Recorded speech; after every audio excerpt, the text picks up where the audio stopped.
October నెలలో రైతుల దగ్గర పత్తి కొనడం మొదలుపెట్టిన గవర్నమెంట్ వారు మరిన్ని రోజుల్లో సీసీఐ స్లాట్ బుకింగ్ ఆపేయనున్నారు. 2026లో జనవరి 9వ తేదీ లేదా 12వ తేదీ స్లాట్ బుకింగ్ కు ఆఖరి రోజుగా ప్రకటించారు.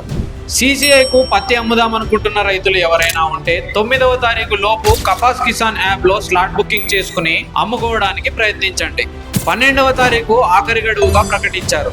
ఈ ఆఖరి రోజు గడువు మళ్ళీ పెరిగితే మేము వీడియోల ద్వారా మీకు తెలియజేస్తాము. ఆ వివరాలు తెలుసుకోవడానికి మా ఛానల్ను సబ్స్క్రైబ్ చేయండి.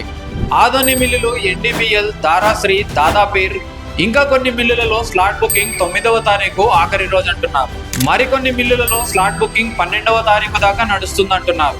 మీరు పత్తి ఎక్కడ అమ్మాలనుకుంటున్నారో వాళ్ళ దగ్గరకు 2 రోజులు ముందే వెళ్ళి వివరాలు కనుక్కొని పత్తిని అమ్ముకోండి.